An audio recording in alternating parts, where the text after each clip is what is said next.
गांव के बाहरी छोर पर, जहां सरसों के खेतों की हरियाली धीरे धीरे जंगल की घनी छांव में बदल जाती थी, वहीं एक पुरानी हवेली खड़ी थी।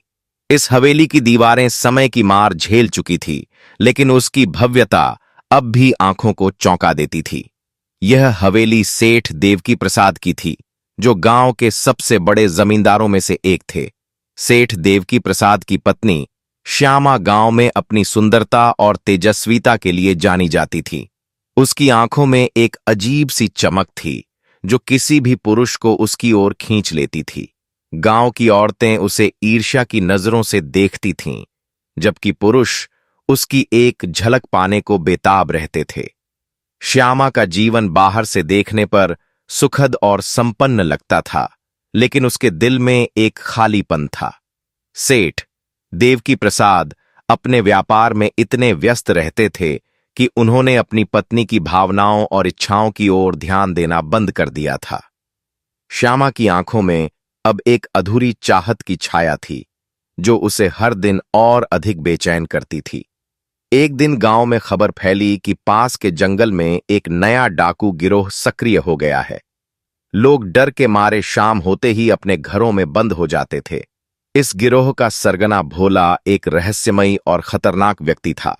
उसके बारे में कहा जाता था कि उसने अकेले ही कई गांवों को लूटा है और पुलिस भी उसे पकड़ने में नाकाम रही है।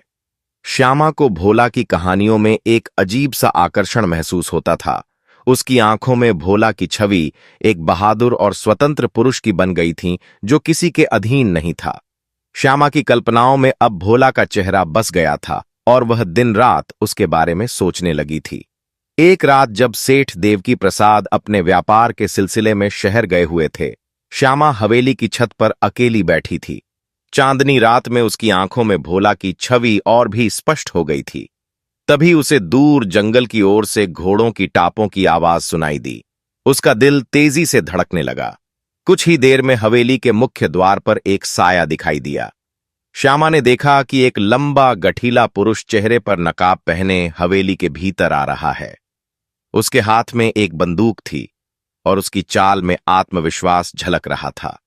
श्यामा समझ गई कि यह वही भोला है जिसकी कहानियां उसने सुनी थीं। भोला ने श्यामा की ओर देखा और उनकी आंखें मिलीं। उस एक नजर में दोनों के बीच एक अनकहा संबंध बन गया। श्यामा ने बिना किसी डर के भोला की ओर कदम बढ़ाए और कहा, मैं जानती थी कि तुम एक दिन आओगे। भोला ने अपनी बंदूक नीचे रख दी और कहा, मैं तुम्हारे बारे में बहुत कुछ सुन चुका हूं श्यामा। तुम्हारी सुंदरता की चर्चा दूर दूर तक है। श्यामा ने मुस्कुराते हुए कहा, और मैं तुम्हारी बहादुरी की कहानियों में खो गई थी। उस रात हवेली में दो अधूरी आत्माएं एक दूसरे में पूरी हो गईं। श्यामा और भोला के बीच एक ऐसा संबंध बना जो समाज की सीमाओं से परे था। उनकी मुलाकातों का सिलसिला शुरू हो गया और हर रात वे एक दूसरे में अपनी अधूरी इच्छाओं को पूरा करते थे। लेकिन हर कहानी में एक मोड़ आता है।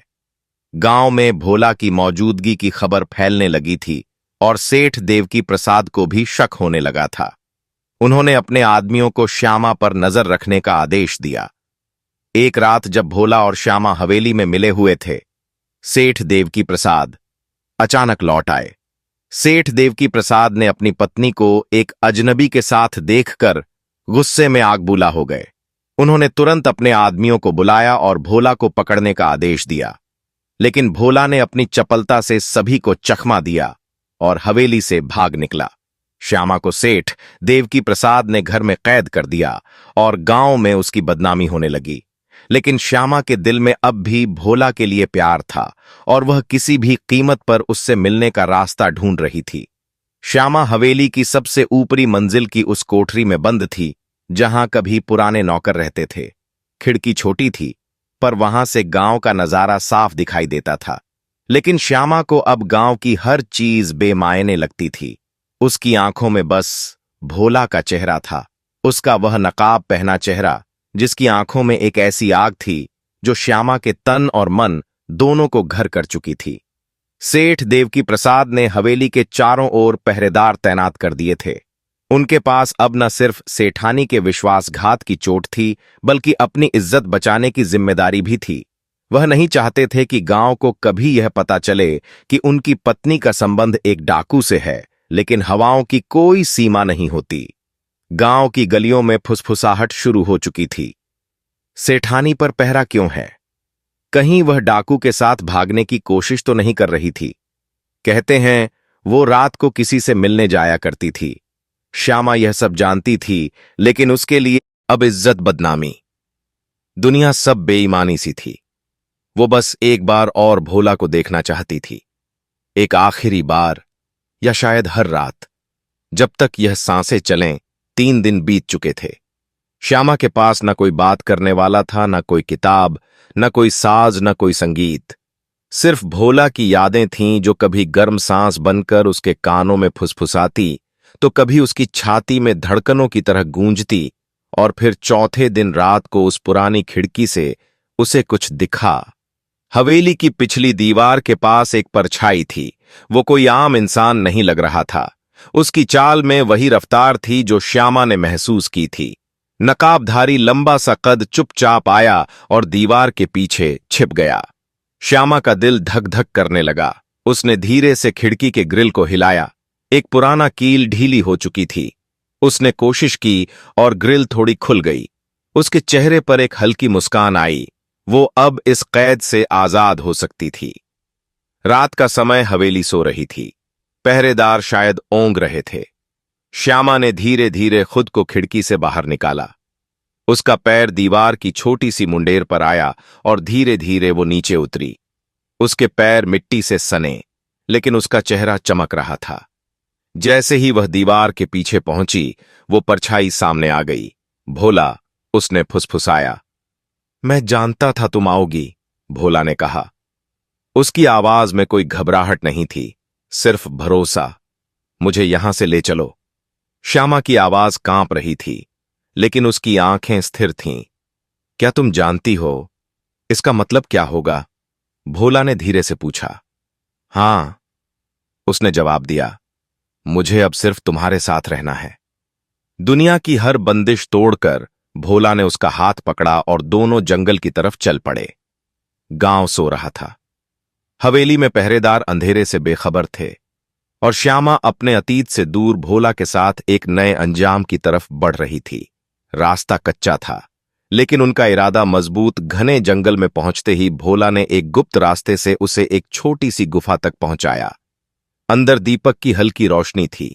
दीवारों पर कुछ पुराने अस्त्र शस्त्र टंगे थे, और एक ओर बिछी थी मोटी दरी जिस पर भोला अक्सर सोता था। अब यही तुम्हारा घर है, भोला ने कहा। श्यामा ने चारों ओर देखा, फिर उसकी ओर देखकर मुस्कुराई। अगर तुम साथ हो तो जंगल भी महल लगता है। भोला उसकी ओर बढ़ा और दोनों के बीच फिर एक बार वही लहर दौड़ी। जिस आग ने उन्हें पहली बार मिलाया था, वो फिर भड़क उठी। इस बार डर नहीं था, सिर्फ समर्पण था। उधर हवेली में सुबह होते ही हलचल मच गई। सेठ देवकी प्रसाद जब अपनी पत्नी की कोठरी तक पहुंचे तो दरवाजा खुला हुआ था, खिड़की टूटी हुई थी और श्यामा गायब थी। उन्होंने पूरे गांव में खोजबीन शुरू करवा दी। उनकी इज्जत अब मिट्टी में मिल रही थी। सेठ देवकी प्रसाद ने पुलिस को खबर दी। अखबारों में छपा, सेठानी डाकू के साथ फरार गांव का हर आदमी अब यह जानता था कि श्यामा किसके साथ गई है। कुछ ने ताना मारा, कुछ ने सराहा। जंगल में श्यामा और भोला अब एक नई जिंदगी बुनने लगे थे। भोला ने उसे अपनी दुनिया से मिलवाया, उसकी टोली, उसके साथी, उसका डर और उसका जुनून। श्यामा ने पहली बार खुद को आजाद महसूस किया। वो अब सिर्फ एक सेठानी नहीं थी, वो भोला की साथी थी। साथी क्राइम में, साथी मोहब्बत में। गुफा की दीवारों से टकराकर लौ की मध्यम रोशनी श्यामा की आंखों में चमक बनकर उतरती थी। बाहर बारिश की बूंदें जंगल की पत्तियों पर गिरती तो अंदर भोला की उंगलियां श्यामा की पीठ पर उस ताल में थिरकती। वे दोनों अब एक दूसरे के जिस्म से ज्यादा रूह से जुड़ चुके थे। मगर श्यामा जानती थी, यह खुशी एक ऐसे धागे पर टिकी है जो कभी भी टूट सकता है। भोला के साथ अब उसका नाम सेठानी नहीं रहा था, अब वो चंचल थी। भोला ने ही उसे यह नाम दिया था। तू मेरी जिंदगी की सबसे कीमती चीज है। चंचल जैसी भोला ने एक रात कहा था जब वह उसकी बाहों में लिपटी हुई थी। लेकिन भोला की टोली को श्यामा पर पूरा भरोसा नहीं था। उनके लिए वह अब भी एक अमीर घर की औरत थी जिसने आराम की जिंदगी छोड़ एक डाकू से मोहब्बत की थी। टोली का एक सदस्य प्रेमदास सबसे ज्यादा चिढ़ा हुआ था। उसकी आंखों में जलन थी और उसके दिल में संदेह। भोला भाई, यह औरत एक दिन धोखा देगी। प्रेमदास ने एक रात कहा जब बाकी टोली सो रही थी, जैसी औरत अपने आदमी से बेवफाई कर सकती है वह किसी की भी नहीं हो सकती। भोला ने उसकी बात को हल्के में लिया, लेकिन उसकी आंखों में पहली बार एक दरार सी आई। उधर सेठ देवकी प्रसाद ने अपना सारा रुतबा लगाकर पुलिस और सरकार को दबाव में लिया था। उसने घोषणा करवा दी थी, जो भी श्यामा और भोला को जिंदा या मुर्दा पकड़वाएगा उसे 5 लाख इनाम मिलेगा। पुलिस अब जंगलों की खाक छान रही थी। ड्रोन से लेकर मुखबिरों तक हर जाल बिछाया जा चुका था।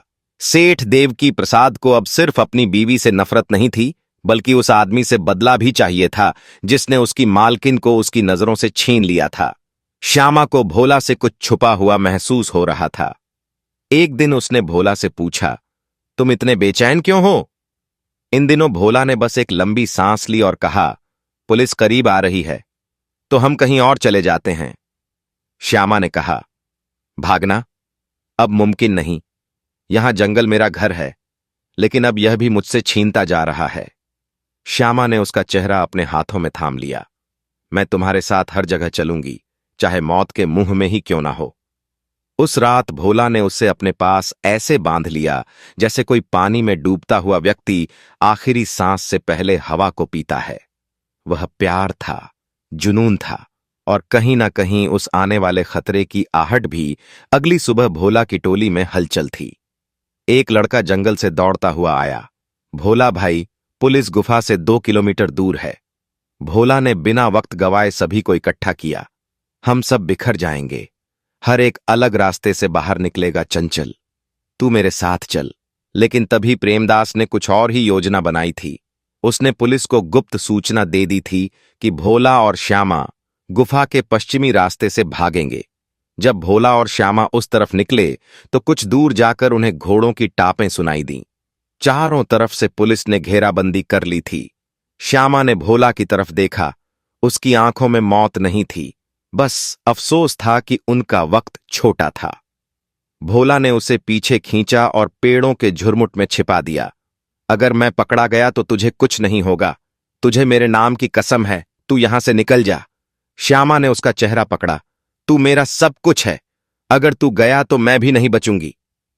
भोला ने उसे एक बार फिर गले लगाया, फिर अपनी बंदूक निकाली और सामने खड़े पुलिस वालों पर गोली चला दी।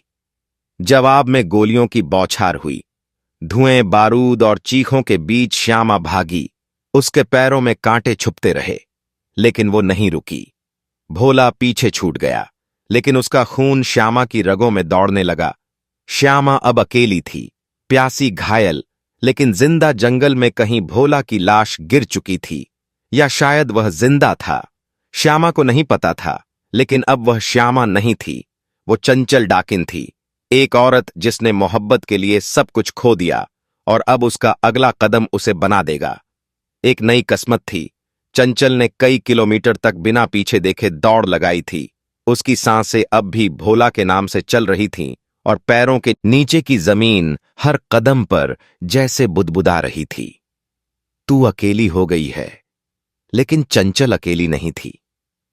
भोला अब भी उसमें जिंदा था, उसकी आंखों में, उसके लहू में, और अब उसकी मंशा में वो एक कच्चे झरने के किनारे आकर रुकी। प्यास से गला सूखा था, लेकिन पानी पीते ही भोला की लाश का खून उसमें घुला दिखा। उसका मन फिर तड़प उठा। क्या वह मारा गया या अब भी कहीं छिपा है? पुलिस की गोलियों की गूंज अब भी उसके कानों में थी, लेकिन उसे यकीन था भोला इतना आसान नहीं था। चंचल ने खुद को अपने आंसुओं से धो डाला, फिर उस झरने के पास एक बड़ी चट्टान के नीचे छिपकर रात बिताई। सुबह होते ही उसने आसपास के गांवों में भेष बदलकर रहना शुरू कर दिया। कभी किसी बूढ़ी औरत के रूप में, कभी बनिया की पत्नी बनकर, कभी गूंगी भिखारण बनकर हर दिन वो भोला की तलाश में किसी नए ठिकाने पर जाती। पुलिस अब भी उसकी तलाश में थी और सेठ देवकी प्रसाद ने उस इनाम को 10 लाख कर दिया था। लेकिन चंचल के पास अब खोने को कुछ नहीं था। 3 हफ्ते बीते। चंचल अब डाकिन बन चुकी थी। हर गांव में उसकी चर्चा थी। कहते हैं एक औरत है जो पुलिस को चकमा दे देती है, जिसके हाथों में जादू है, जो डाकुओं से ज्यादा चालाक है। लेकिन एक दिन उसे एक खबर मिली जिसने उसके अंदर की ज्वाला को एक बार फिर भड़काया। एक बूढ़े लकड़हारे ने बताया, जंगल के दूसरी ओर एक झोपड़ी है जहां पिछले 2 हफ्तों से एक आदमी पड़ा है, जख्मी पर जिंदा।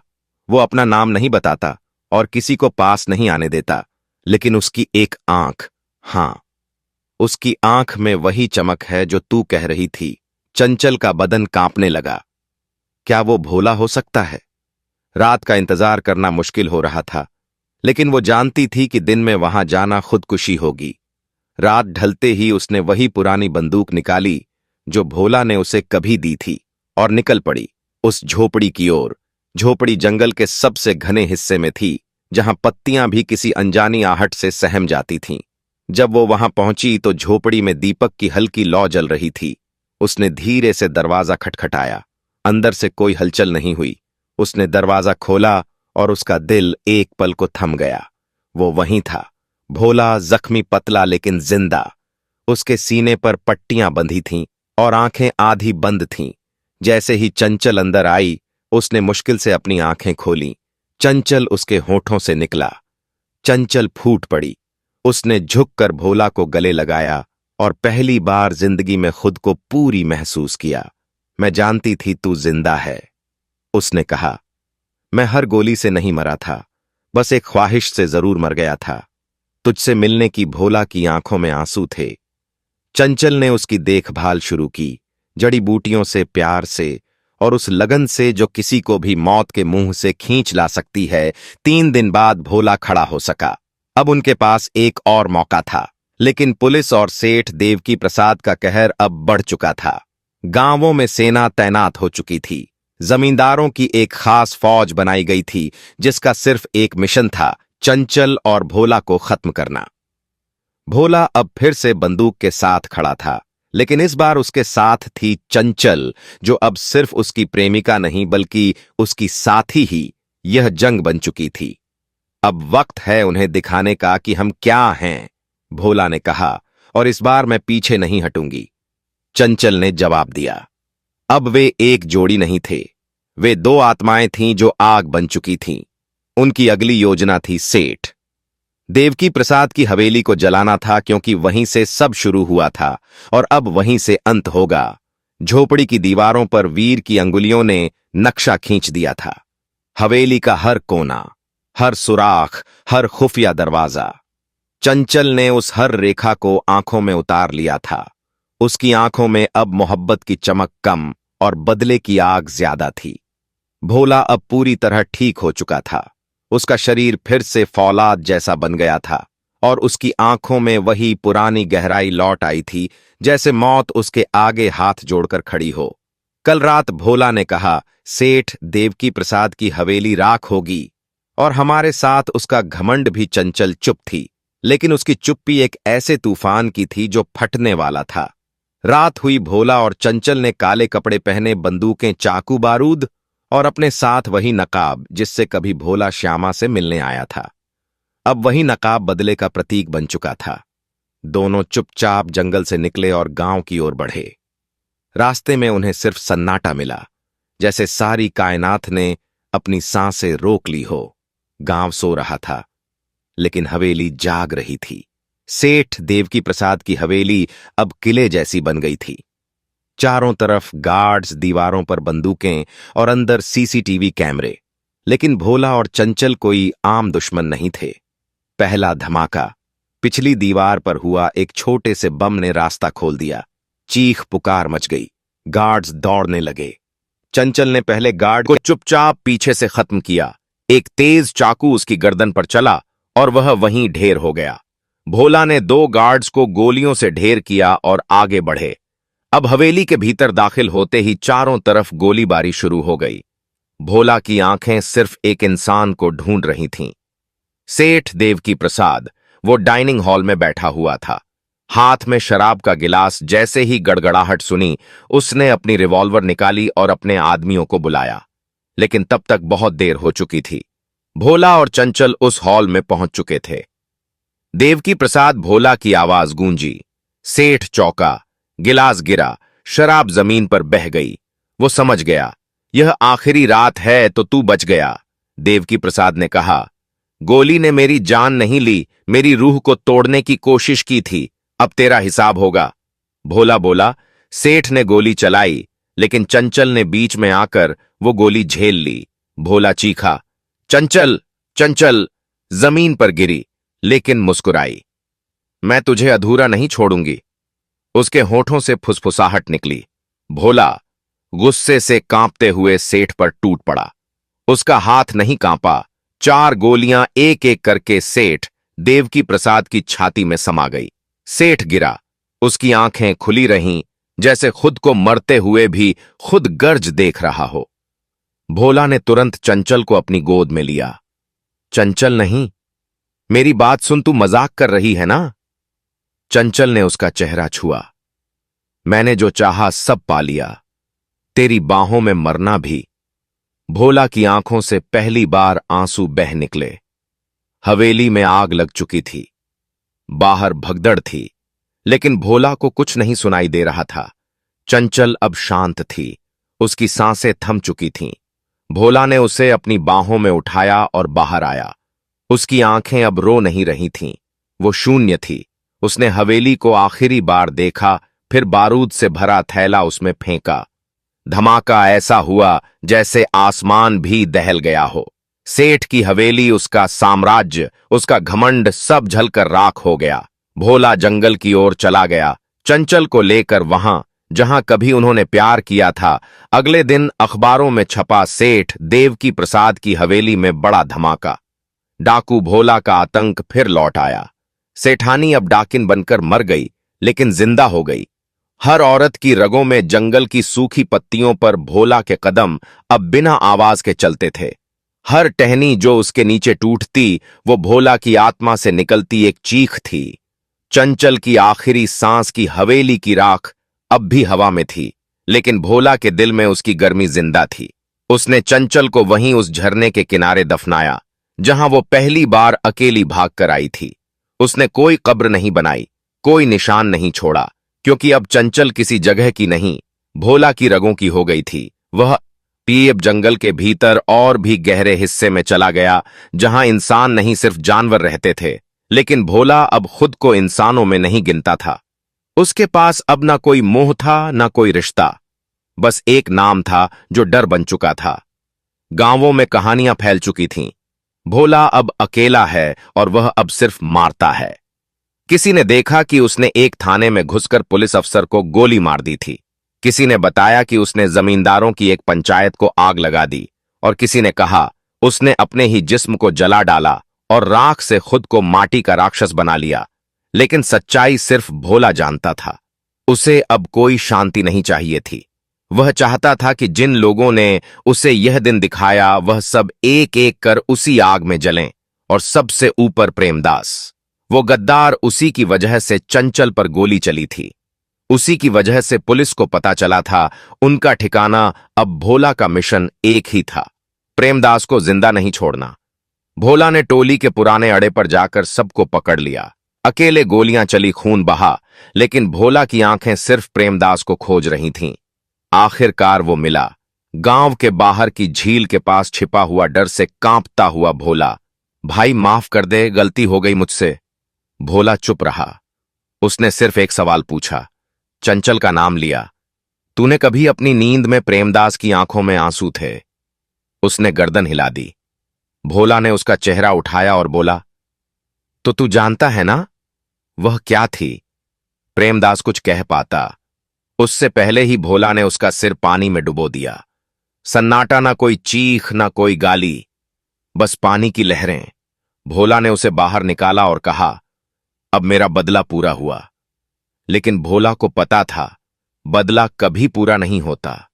चंचल की हंसी, उसकी सिसकी, उसकी वो आखिरी सांस, सब भोला के साथ थी। अब भोला ने एक नई शपथ ली। वो हर औरत के लिए लड़ेगा जिसे किसी ने दबी आवाज में सेठानी कहकर पिंजरे में डाला। वो अब डाकू नहीं, वो रक्षक बनेगा। हर गांव, हर जंगल, हर पंचायत जहां औरतें सताई जाएंगी, वहां भोला की छाया पहले पहुंचेगी। भोला ने खुद को फिर से जिंदा किया, लेकिन इस बार वो किसी के प्यार से नहीं, बल्कि याद की चिंगारी से बना था। उसने एक नया नाम लिया, भोला मृत्यु, जिसका मतलब था जो मौत से भी ज्यादा जिंदा है। अब वो रातों को निकलता, दुश्मनों को ढूंढता और इंसाफ करता। सेठ देवकी प्रसाद की हवेली का नाम अब लोग नहीं लेते, लेकिन भोला की मृत्यु की कहानियां बच्चों से लेकर बूढ़ों तक की जुबान पर है।